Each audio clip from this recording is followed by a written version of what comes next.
All right, let's get into it. I want to tell you a story about my first real performance review.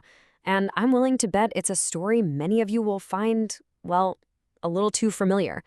We're going to look at what I did right, what I got completely wrong, and the huge lesson it taught me about advocating for myself.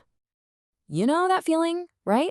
The little notification pops up on your screen and your stomach just does this little lurch. Is it good news? Bad news? Is it just going to be awkward? That little spike of anxiety is something pretty much all of us have felt. But what if we could flip that script? What if that feeling of dread wasn't a warning, but an opportunity? That's what we're going to do here. We're going to talk about how to turn that performance review from something you just have to survive into something you can actually control.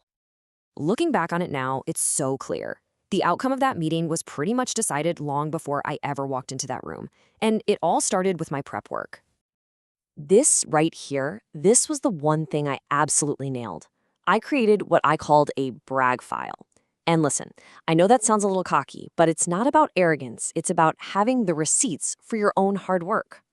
And this wasn't just some lazy list of my job duties. No way. I got specific. I had hard numbers, actual percentages. I saved the emails from happy clients. I jotted down the new software I taught myself. I even broke down this one really gnarly project and how I managed to fix it.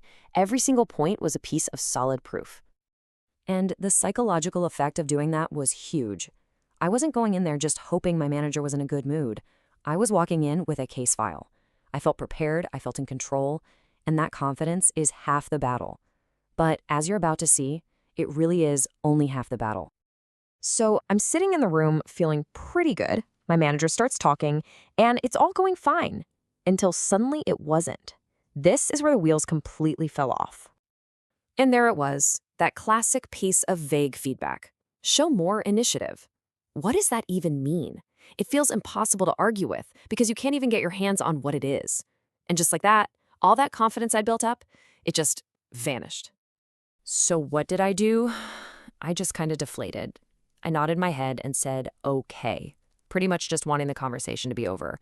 But the right move, the move I totally missed, was to lean in, to say something like, okay, that's helpful to know, thank you. Could you give me a specific example of a time you thought I could have shown more initiative?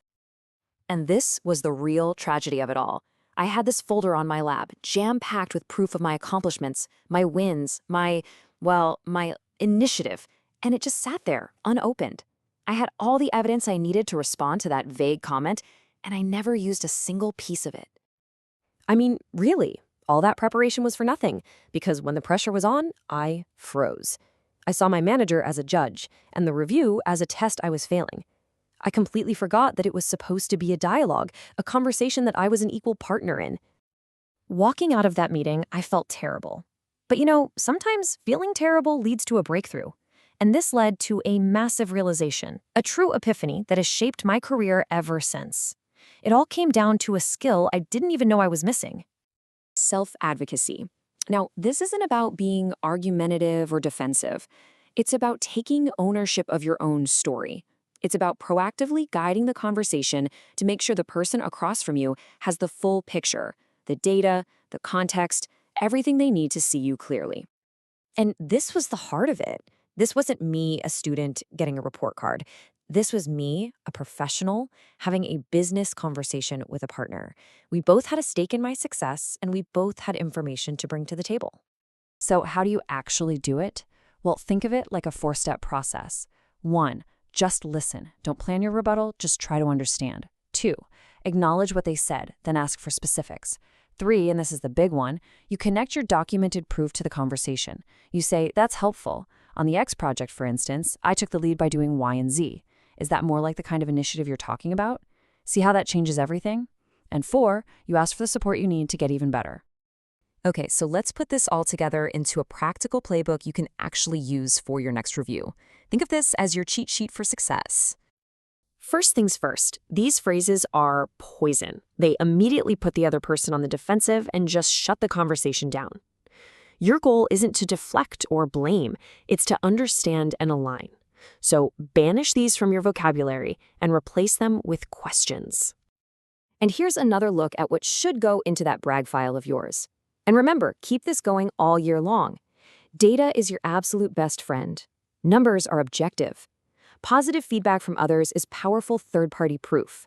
And showing exactly how you solved a tough problem, that demonstrates your value better than anything else. Ultimately, this whole thing boils down to a fundamental shift in how you think about it. The review isn't a test, it's a dialogue. Your manager isn't a judge, they're a partner in your career growth. And your goal is not to defend yourself, it's to align on your value and make a plan to grow together. Because that really is the secret. This isn't something that just happens to you. You can prepare, you can engage, and you can actually steer the conversation toward a place that's productive for everyone. You have the power to make it a win. The only question is, are you ready to lead it?